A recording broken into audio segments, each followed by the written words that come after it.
July 29th, 2026, and you know why you're here, so let's kick this off right and introduce the players. Hey, I'm Gerissar, a WoW esports aficionado. What's up, guys? It's Bigmoran, and I'm a one-button BM Hunter enthusiast. Hey everyone, I'm TreesapJake, a classic player. Wait, hold on. Not a WoW classic player. Actually, I'm a League classic player. That's right. League has copied WoW yet again. Those bastards. Yeah, indeed, indeed. But doesn't WoW copy from League and from Guild Wars and from Final Fantasy and from anything else he can? Well, actually, the MOBA, the MOBA genre came as an adaptation to Dota, and Dota itself is an adaptation to a Warcraft 3 custom map. It was, yeah, indeed. So that is why everything traces back to Warcraft and WoW. So there we go. Anyway, I'm a classic player through and through. Yeah, awesome. So you're back to classic. No, okay. just League classic. I digress. Anyway, let's move on from this classic point. Okay. Classic me. Anyway. Classic you. Big. What the heck? One button Andying and parsing well. What the heck?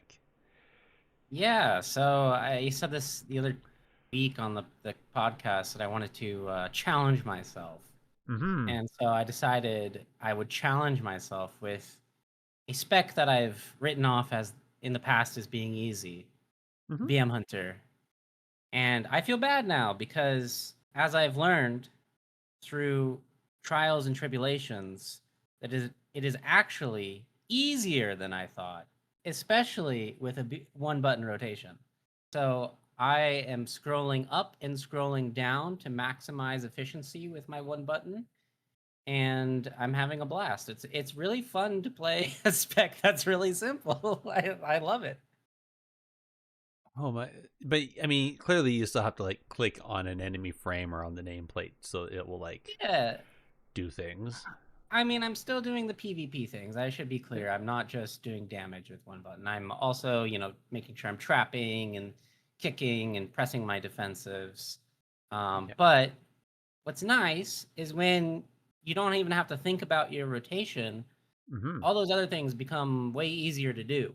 So even though I'm relatively new on Hunter, it doesn't really matter that much because I know, from playing other classes that, okay, if I'm in trouble, I press my defensive, or okay, at this moment I need to CC the healer.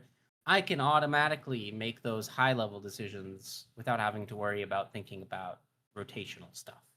So it's fun. And I think it one button, I think, works best for these specs that are simpler, which sounds ironic. Yeah. But if you play like BM Hunter, Fury Warrior, specs that have these very reactive and snappy rotations, it's pretty fun not to think about those things and just focus on the gameplay. So yeah, it's fun. All right. I will say, back in the War Within, I was playing Havoc for a bit with just the one button rotation, but I still had to push like a bunch of other buttons because, to Vengeful Retreat, to Glimpse, and that I still had to put. That was a different button. That wasn't on the one button rotation. Obviously to meta and to blow my CDs wasn't on the one button. So are you using like the actual in-game one button, or did you like make a macro to use things? You can macro the one button rotation into a macro. It's slash cast one button assist. So my one button has that. It has slash pet attack and something else. I don't remember what that other thing is. Okay. But the funny thing about BM is Beastal Wrath is such a short cooldown. It's 30 seconds. That is actually in your one button rotation. So I don't even have to think about popping cooldowns.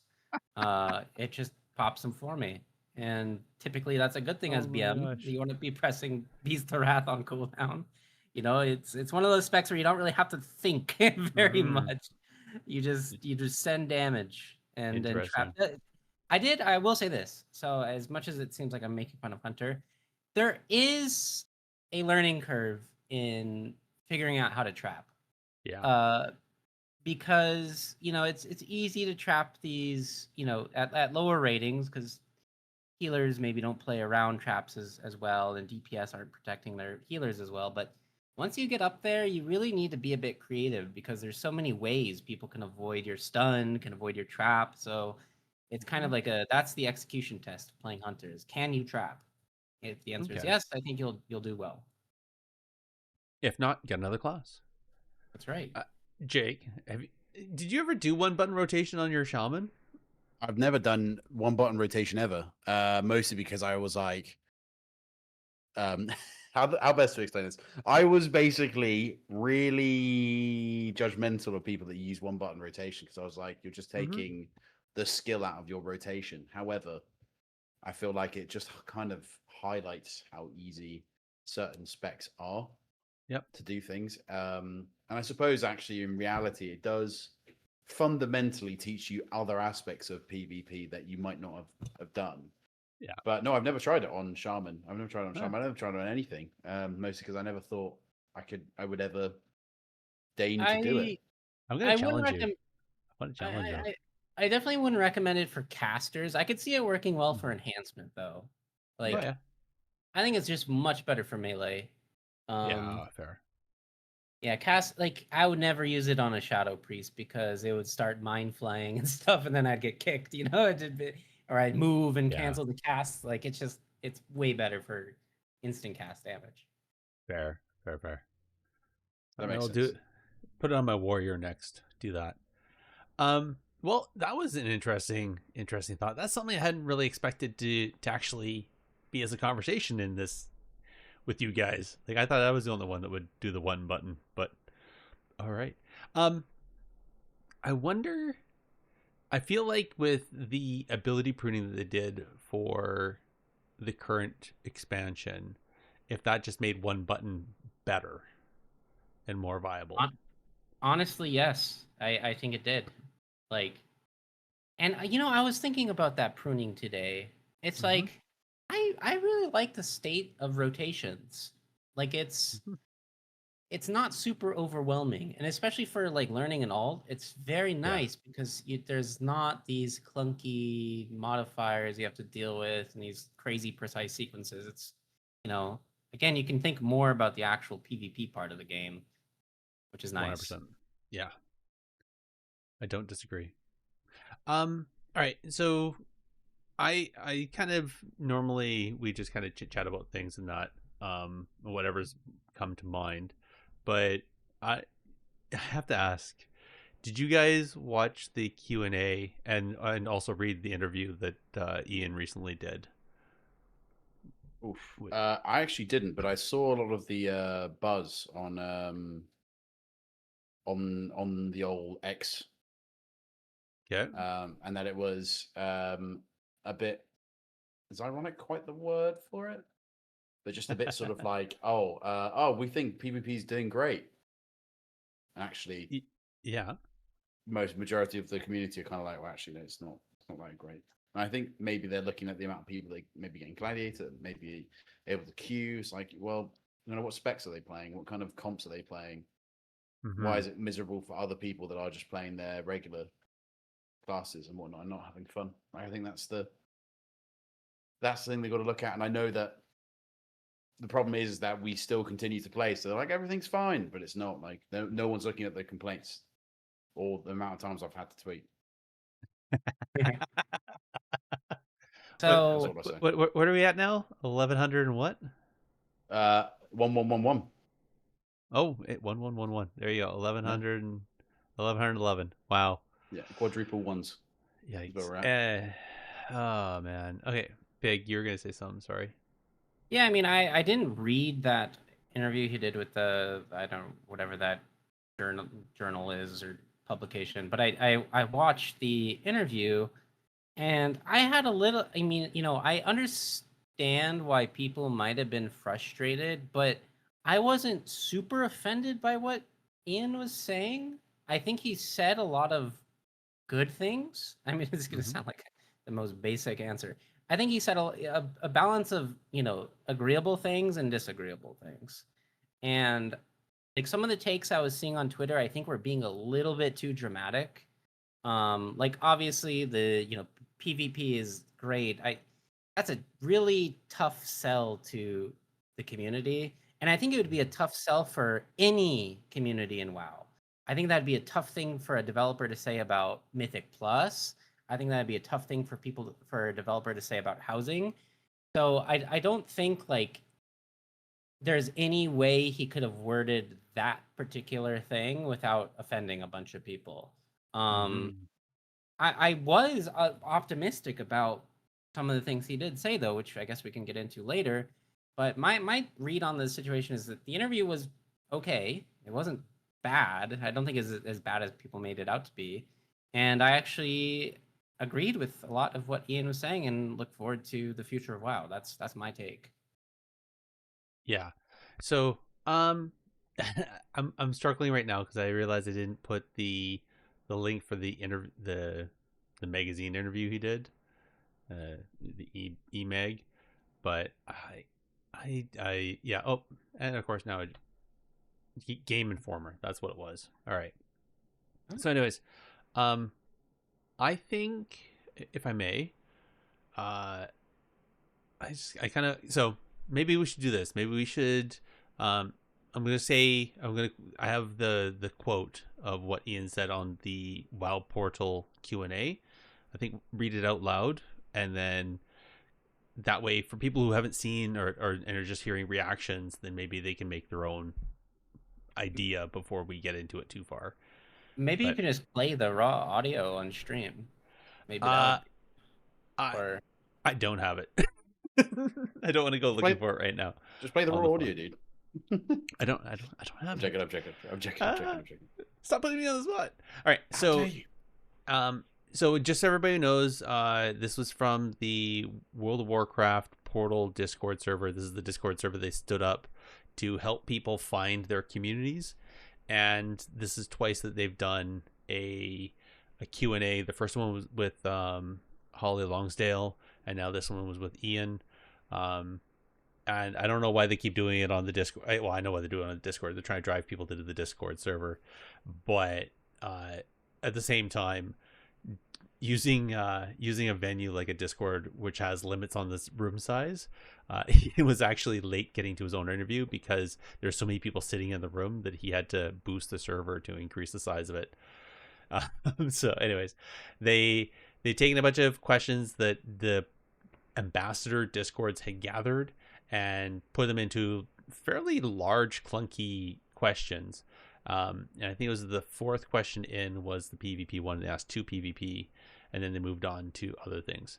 So in this one, in a section of it, Ian goes to say, and I quote, "At a high level, we want to serve our PvP community better, but we also need to grow the PvP community in order to justify that, frankly. I think the story of PvP in WoW has been a very passionate core of players that 20 years ago was larger. The number of people who jumped into battlegrounds into more casual modes of PvP as a percentage of the overall player base was much larger back then than it is today. Today, PvP in particularly in rated forms can feel very intimidating and can feel hard to get into in terms of the knowledge gap, the gear gap. There's a lot of barriers of entry, and so our focus with things like training grounds has been to trying to get new people into PvP, trying to build that foundation, like the bottom of a pyramid, so that we can make the whole thing higher and stronger. That it's not going to be a process that happens overnight, and I recognize that for players that are focused on primarily on that high end of the creative ecosystem, or the competitive ecosystem, my apologies, it can sometimes feel like we're not doing enough. But in the long run, I think for PvP to get the support that we want to give it, we all need to work together to grow that community.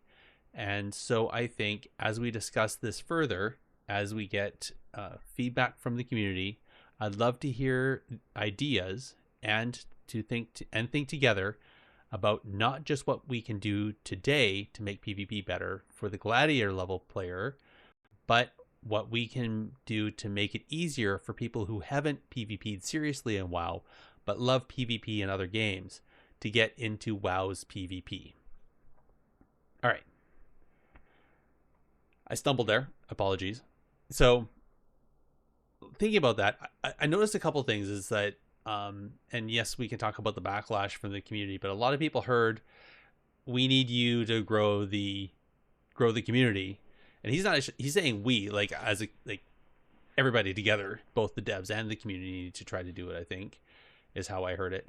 But a lot of that's corporate speak, right? Because if you're looking at how much money they're putting into development, they're only going to use where they think that people are playing. Because right now, unlike before when World of Warcraft was first being built, they were building something to bring people. Now they have people. They're just trying to maintain. And really, they've been doing that for years. And I guess they've been building in certain areas, but they haven't really built much into PvP. And so a lot of people are arguing that if they had put more attention and built more into PvP, then probably would have kept the player base more. I want to throw this one out to you guys, and you tell me if I'm crazy. But I think 20 years ago, we had what? We had dungeons, we had raids, and we had BGs, right? That's classic. Vanilla. Yeah, classic. vanilla, Mm-hmm. right? And then we had dungeons, heroic dungeons, normal raids, heroic raids, and we had arena, and we had dailies for Burning Crusade, right? Mm-hmm. And then in Wrath of the Lich King, we had BGs, arenas, again, dungeons, heroic dungeons, normal raids, heroic raids, and again, a bunch of dailies. So I don't know about you guys, but I can do dungeons regularly. You just spam those if you wanted, but soon you geared those out. You can only do your heroics like once a day. You got locked out of your raid once a week. And so the only thing left to do was either do dailies for your rep grinds or get into BGs and PvP. Or make an alt. Sure. Roll that to today. We have how many systems to keep people busy? Like tons. Yeah. So we have delves, we have prey, we have dungeons, heroic dungeons, mythic plus dungeons, 3 types of raids, 4, LFR, LFR, normal, heroic, and mythic. And we have arenas and BGs. That hasn't changed. There's so much more for people to do. And not to mention, you have classic, hardcore, classic anniversary, and retail. Yeah. And solo shuffle and BG blitz and RPGs. Yes. Sorry, I missed. Yes. So is it fair to say that the PvP, the amount of people playing PvP has gone down, not because people are struggling with PvP, but it's because they have other things to do, and maybe PvP ain't that great nowadays, and that maybe they should look at that? I think my honest opinion is that if you look at the amount of people playing WoW and the way it peaked in Wrath and tapered off in Cata, etc., that the community in general was dwindling before we had all these options, before Mythic Plus was even the thing. It was dwindling before Challenge Mode existed. It dwindled even harder in WoD, and then M Plus finally, I think, was a thing in Legion, when it first started as a concept. Yeah. So I think the truth is that the game back in the day was the best across the board, so many people played it. But PvPers have always played because Arena is so unique, and it is, and probably a majority of people would just play Arena. But then they stopped really catering to Arena. They stopped, like TBC, Wrath, you can tell Arena's really good, like well balanced across the board, and fun in general. And maybe not TBC, but Wrath in general is a fairly balanced, as it were, expansion. the PvP was great. Then Kata came. People stopped wanting to play Kata arenas, so they started switching off. They started going to private servers. People started moving away.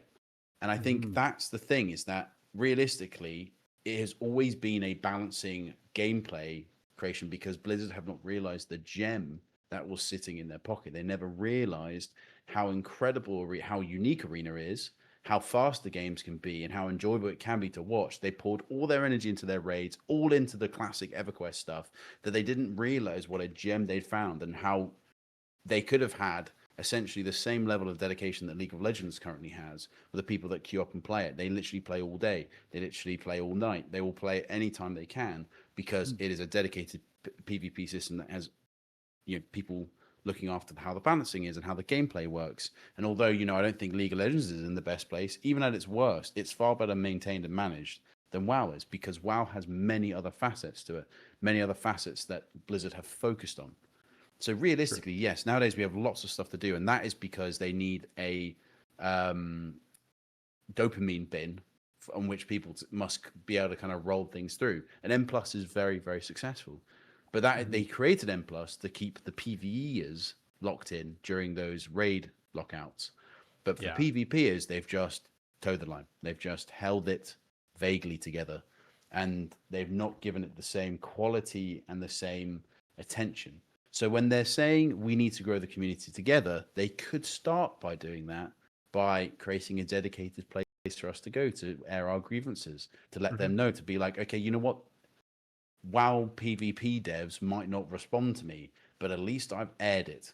And then if you say rude shit, you get blocked. If you're rude, just get blocked. Like it's that simple. That's how they should treat it. If you abuse your ability, you just get blocked. And I think majority of people nowadays are respectful of that, or at least would be respectful, because they realize it's a finite resource.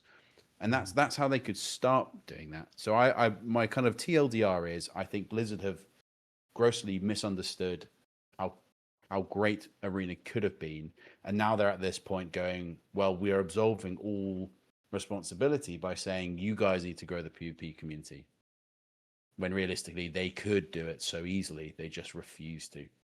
Well, I think from Ian's point of view, he's doing his part in trying to grow the PvP community by creating these training grounds to be this like baby step to dip people's toes into the kiddie pool end of PvP. Yeah.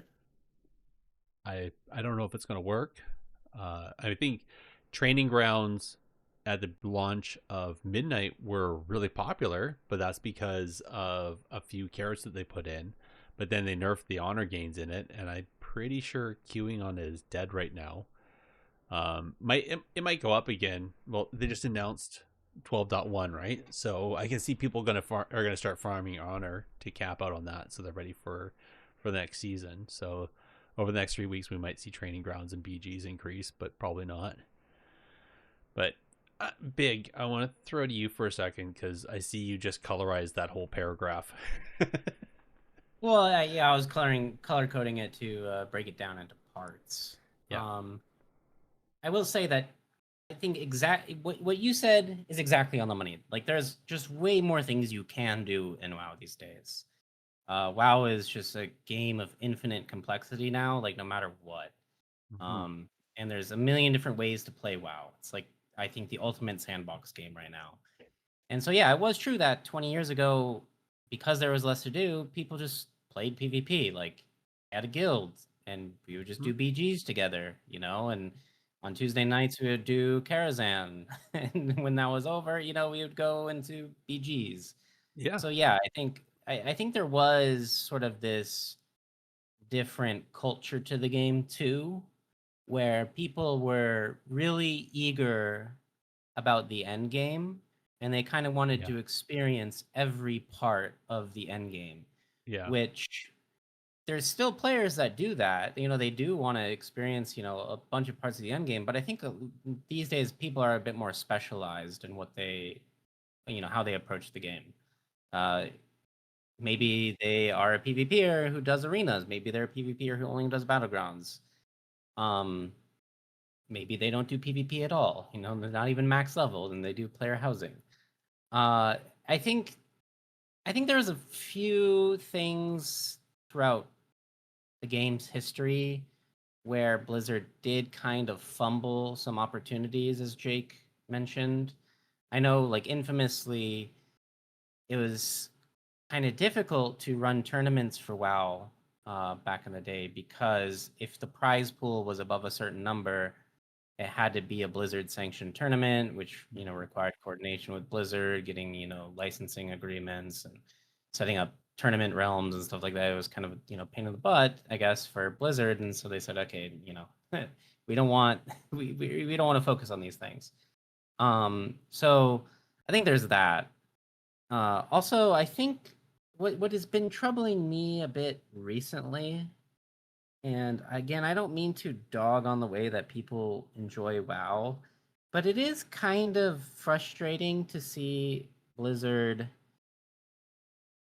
on the official Warcraft channel host a certain type of content only. Yep. And I know they did have a one button Ret Paladin playing Arena a few weeks ago. That was the thing they had on the channel.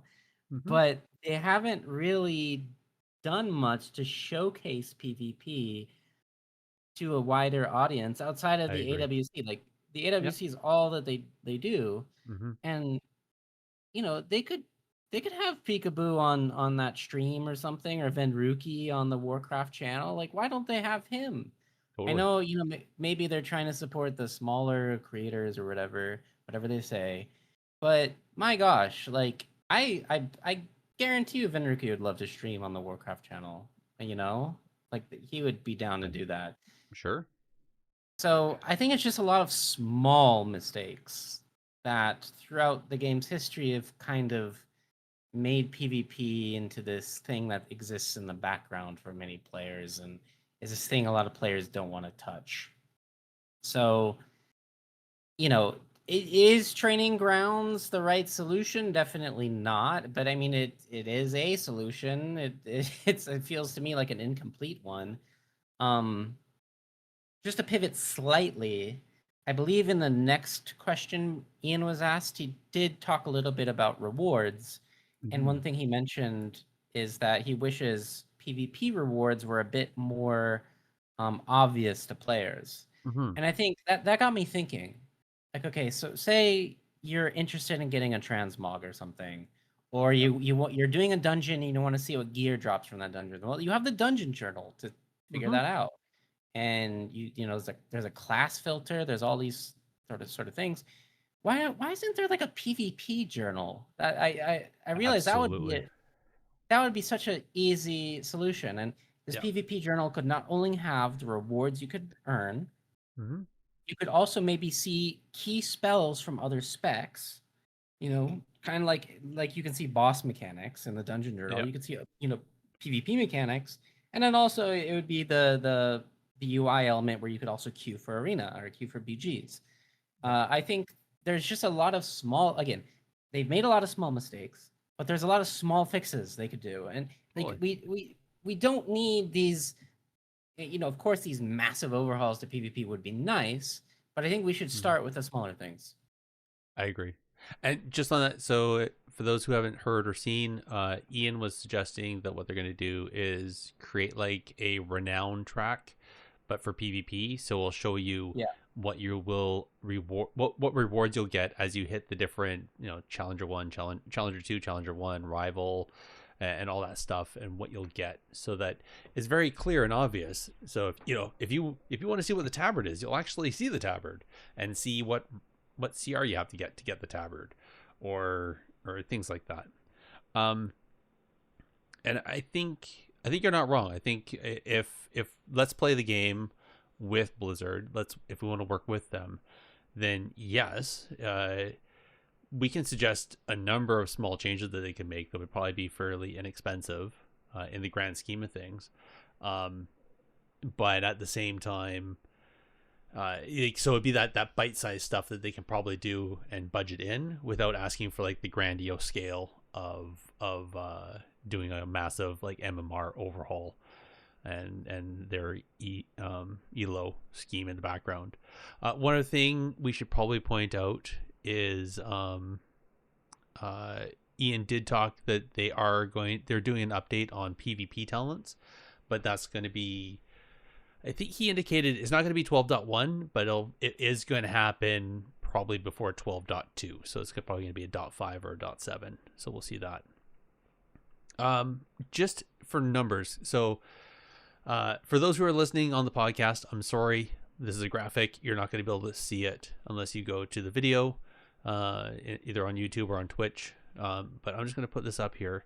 So this is a graphic that I was able to get using AI, but it just shows what the end game participation over time was from Mists of Pandaria all the way out to midnight, using some estimations and using the some different data points from different sites. And the estimation is that you had about for raids from, let's say, Mists of Pandaria, you had about 4 million unique participants, and now you have about 6.5 to 7.5 million. For Mythic Plus, like I said, Legion about 2.7, now you're about 5.2 to 5.6 million unique players. For PvP, it was 1.7 million in Mists. It peaked to 2.1 in Warlords and has gone down steadily since down to 1.1 million in the middle of Battle of Azeroth. Then it climbed back up for Shadowlands and then tapered back off down to 0.6 million in Dragonflight. And the War Within climbed slightly, and we're back up to estimation of just below 1 million in Midnight. So I think understanding that Ian's excited that the number has gone up, and again, this is just AI assumptions and doing a bunch of math in the background. They could have completely different data points because obviously they don't share all the data with us. But I mean, if you want to talk about percentages, less than 1 million compared to 5 and 7 million.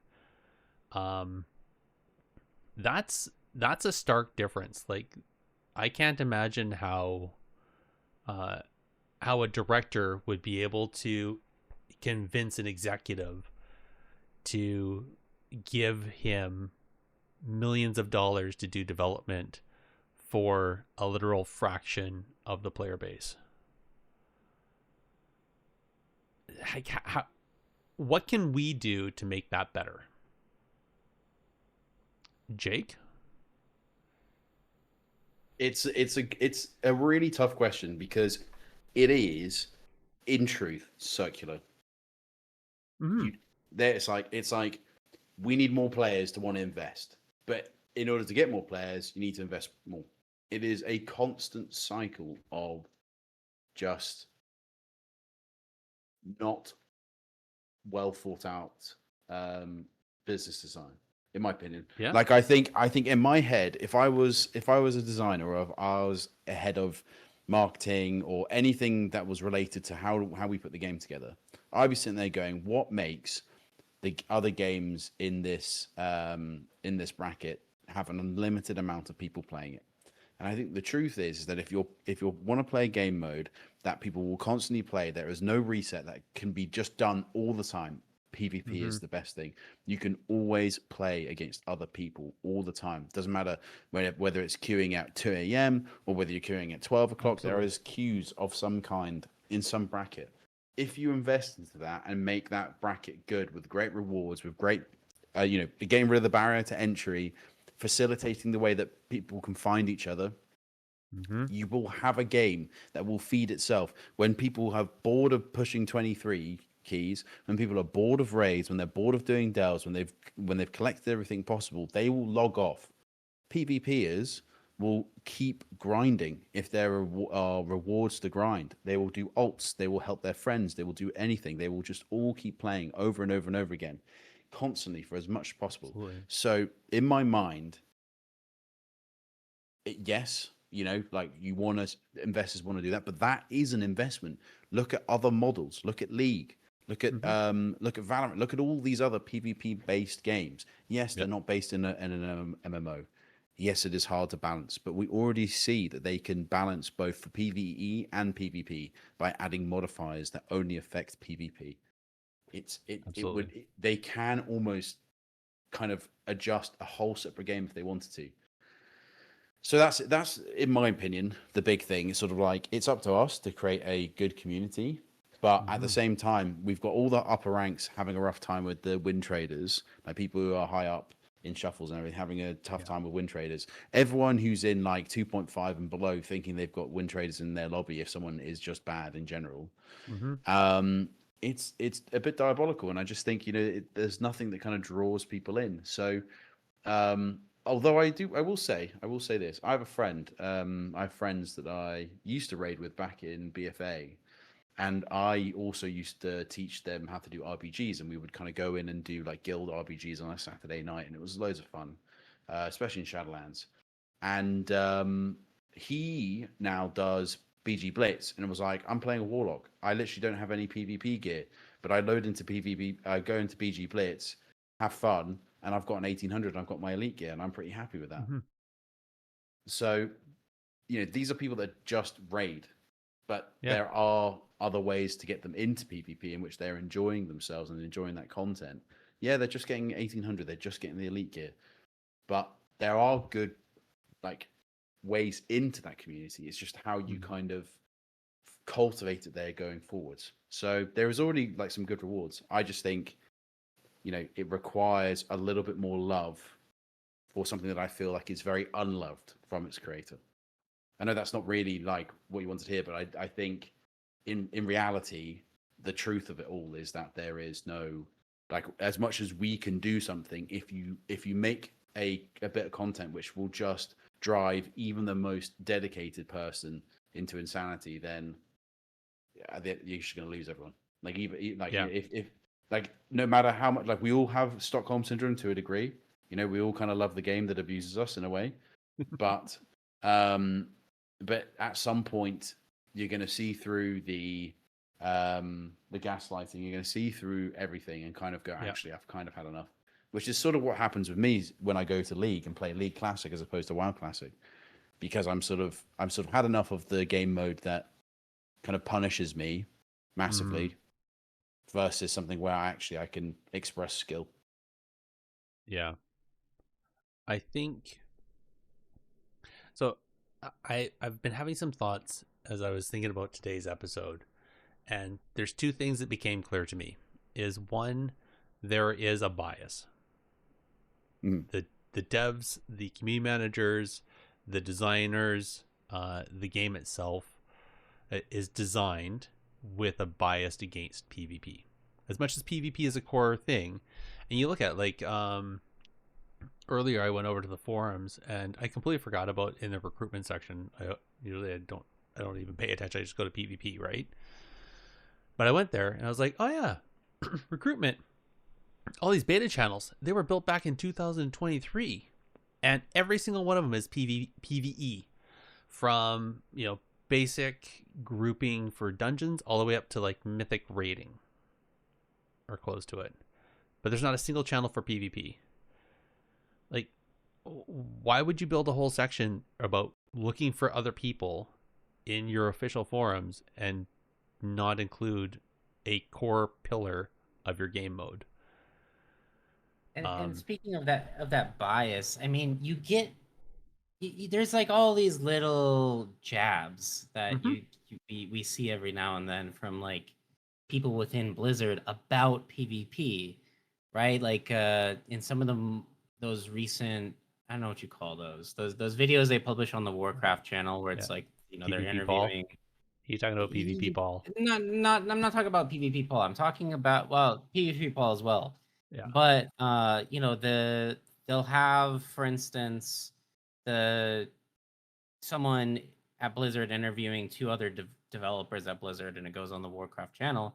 And sometimes you get these like offhanded comments, like whenever PvP is brought up, like like some of these people seem disgusted, like the mention of PvP, and it's like, come on, like.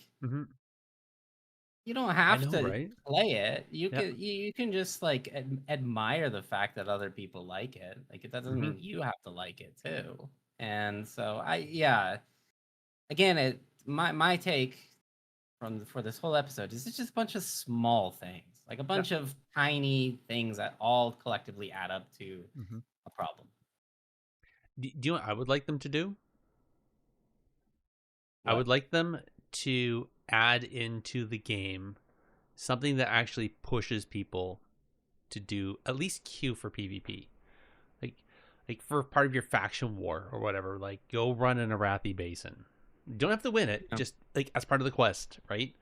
You know, we need more fighters down in the Arathi Basin. Queue up, or any of the battlegrounds, right? Queue up into the battleground and try help out at the war front, right? Like throughout the whole game, as you're leveling, fresh tune or like brand new expansion, whatever, like amongst all the questing, there's always a push to, you have to go and do a dungeon. It's part of this. It's part of the core story, right? You have to, right now that they have quests that send you into the delves. They have for the last 2 expansions. There's a quest to send you off onto a prey. Understanding there's a breadcrumb and kind of teaching you how to do it, but it's still sending you away on that. But there's absolutely nothing in the game that I am aware of right now that sends you to queue up for PvP. There's not even a breadcrumb. That's a good point. Like, we as the PvPers have to do the content we necessarily don't want to do, but it's like the PvEers don't have to do the content they don't want to do sometimes. Well, they did. They did at one point, and then they whined and complained so much they never ever did it again.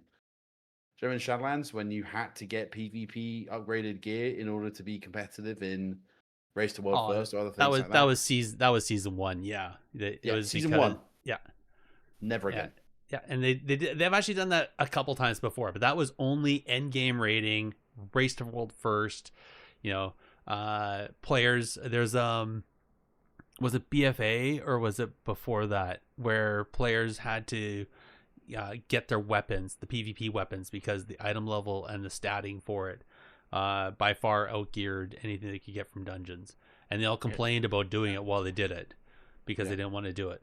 It was Shadowlands. It was Shadowlands for that. It was? Okay. The elite item level for weapons, and it's the reason why they're no longer this way, was slightly higher than everything else, and therefore PvEers had to try and get elite in RBGs. It's the reason why I ended up fighting Nagura multiple times in RBGs, because you're basically getting boosts in RBGs to get the elite weapon from big time RBGers, and that was kind of the situation. And they would whine and complain about it so much. Well, yeah, and whereas we had to do the whole of BFA doing PvE. I had to run so many Mythic Plus dungeons at level 10 just to try and get the right item level, the right stat, the right everything. It was horrid.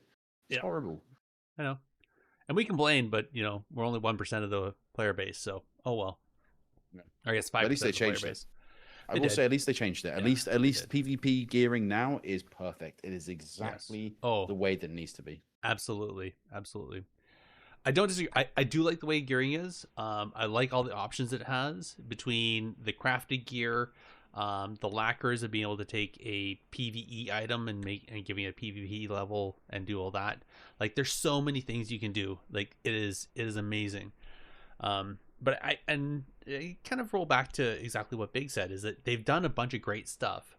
Obviously, if they're not going to be able to do big things because they can't get the funding to get the big things, then these little things, like maybe we just need to all go to the forums, like, because apparently they read that. I know they read Reddit and they do other places, but maybe that's what we have to do, is go to the official forums and give them our ideas, right?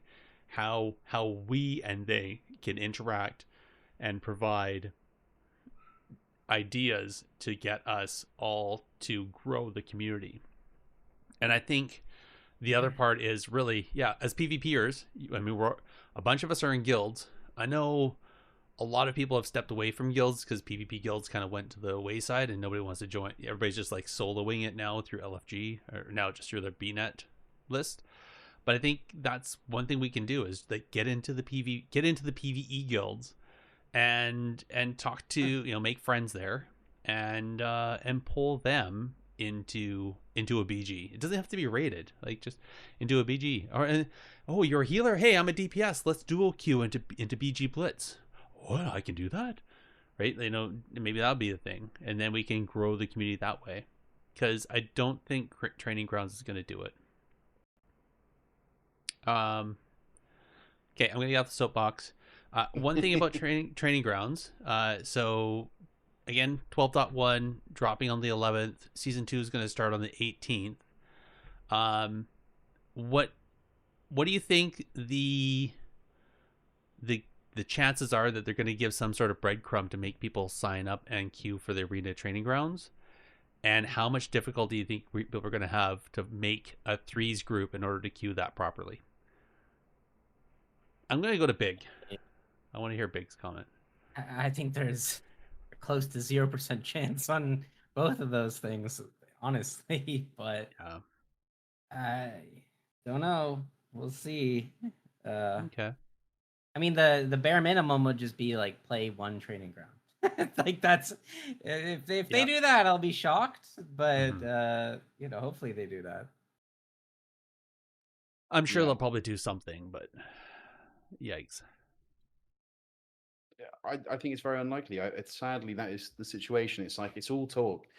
That's why they get Ian to do it, because Ian is well practiced with all these kind of things, and he just goes, "Oh well, you know, we would try, but you know, the community doesn't do enough. God, they're just, you know, like if it was bigger, you know, and everything." And sat there going, like, you've just got such an infinite resource in your mind. They just don't want to do it. I think at the end of the day, it is far easier to kind of play the cozy game that they've got with raids and everything than to competitively, you know, to hire someone to competitively balance PvP. You know, the thing, if you look at League, and I keep going back to League because I think it's so poignant, is that a lot of their balancing team are people that have played the game for years. Yeah. Like they've got a guy called Riot Freak on there. These are people that played the game. They know the game. They know it very well, and they're experimenting with stuff, and they listen to feedback, and you know, they actively go out and do stuff. Get a lot of updates very recently. A lot of them are very humorous. A lot of them are very much on the nose. Sometimes the balancing changes are bad, but it's such a plethora of champions now that it really doesn't matter too much if things are over the top, and they'll quickly like hotfix them. But that's something that we don't have. We have, you know, hunters, I think, are one of the most glazed specs in the game, in which you've got 3 DPS specs, and one of them is always unreal, and 2 of them at least. Wait a second, Jake. What are you trying to say about hunters? Oh, okay, Mr. One-button rotation man. I'll have you know that I'm one of the most successful one-button BM hunters of all time. Okay. You may be the most successful one-button BM hunters of all time, unless there are others out there to claim the crown. I'll take your crown. I'm betting there's others out there that just won't express that they actually are one buttoning, but are gladly winning. But what happens if you get 2 one-button BM hunters in a duel together, and they just stand there and they just press their one button? Is it whoever has the fastest, like... Yeah, latency wins. Latency, yeah? That's an experiment for you, Big. Get that needs to be the next skill cap video of one-button rotation. Just 2 BM hunters at each other in a duel with they just say 1, 2, 3, and then you just kind of press the up and down key on your mouse and hope for the best. Yes. Peak PvP. Indeed. Peak PvP. That's exactly it. Anyway, so I digress. So just talking about community, I want to throw this one here. So we, as a Technically PvP podcast, we have a Discord server for people to join, and there's LFG channels in there amongst the, you know, to help find people. We have an in-game BNet community, so NA side, because I'm unfortunately NA, so sorry EU folks, but there's that. And yet, like, people don't join these things, so I'm not sure, like, if we want to try to be that beacon of trying to build community and get more PvPers and help people, you know, and maybe stomp out some of that toxicity, but, you know, let people find people and help people help themselves.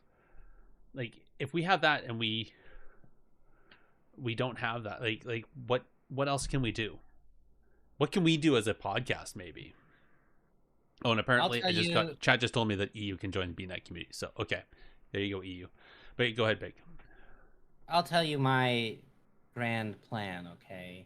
Okay. As you know, I am in the process of making episode 2 of my Rogue documentary. Mm-hmm. I truly believe that you can grow communities with culture. And I think videos and documentaries and montages, whatever, that's all part of the culture. And I think for people to get excited about WoW Arena and to be interested in trying PvP, it would be nice if they had some sort of lore that they could follow, so to speak. And I think my vision with the Rogue series would be my I'm just gonna skip ahead. The one thing I would change is if I were Blizzard and I really wanted to grow PvP in a cool and interesting way, I think some sort of documentary type series about WoW PvP or maybe just WoW in general would be really cool. So I think there's a lot of cultural things that the game could, a lot of ways the game could evolve culturally that Yeah. we've seen. None of like for Jake is going to mention League of Legends probably, and Oh. like they had Arcane, right? They had an entire TV series, and I'm sure that got some people to play League of Legends. Absolutely. Fortnite's always doing collaborations with God knows who. Like every single week, there's some new Kim Kardashian skin or like Spider-Man or something. So there's like a lot of ways that these other games sort of dip their fingers into the culture, uh, and I think WoW could do a lot more of that. Yeah, that would be nice. Then that would definitely, because they would go, then they'd be mainstream, right? So then Yeah. that would bring people in. Oh yeah, World of Warcraft. My dad used to play that. My mom used to play that. Yeah, yeah. Oh, and thank you, chat. Yep, all the old celebs, the commercials they had with like Mr. T and Ozzy and all that stuff. That was and yeah, I'd love to see that. Um, I'm going through. So just throw this out to the listeners, all of y'all. I want to hear back from you. Like, do we as the podcast do more to build the community ourselves, or do we just like let it go to the other people? The Skill Captain, the World of PvP Reddit, Discord servers. They're good communities as well. They're really great. Or do we try to build it ourselves? And what does that look like? So I actually want to hear from people on this one. I think that'd be really cool. But I think actually, I guess Big, you threw out your thing to change. My thing to change would be build a proper community, and honestly have an actual PvP structured community be part of be an ambassador at that portal Discord, because that's not happened yet. Jake, what's something you would change?